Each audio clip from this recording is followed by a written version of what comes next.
Today I'm gonna be doing the valve adjustment on my little 4-banger. You already know. Let's get into it. Socket.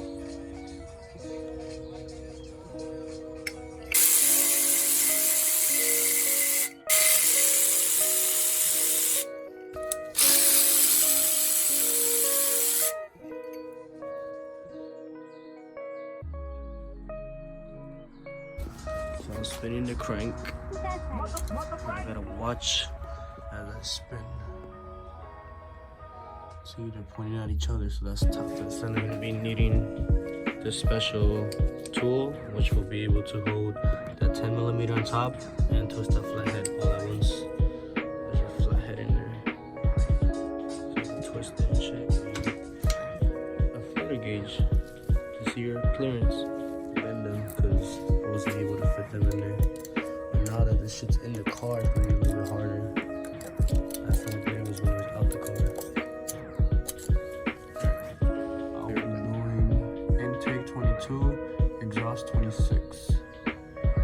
Yep, and this is a K20A2. Alright, now I got the 2 filler gauges I will be using for each side.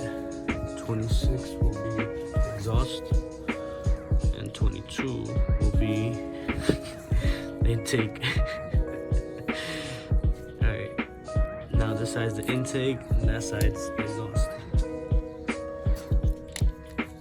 So first you break the 10mm loose.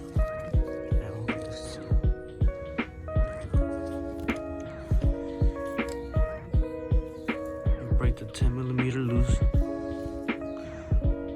I know I need like half a turn. And then I'm gonna be torquing these at the end.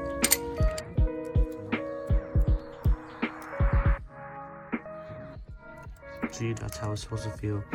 It has a little drag to it.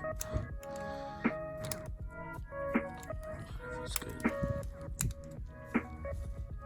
Okay, this one feels good. It slides in and like has a little drag to it. Now that it's the intakes, they both feel the same.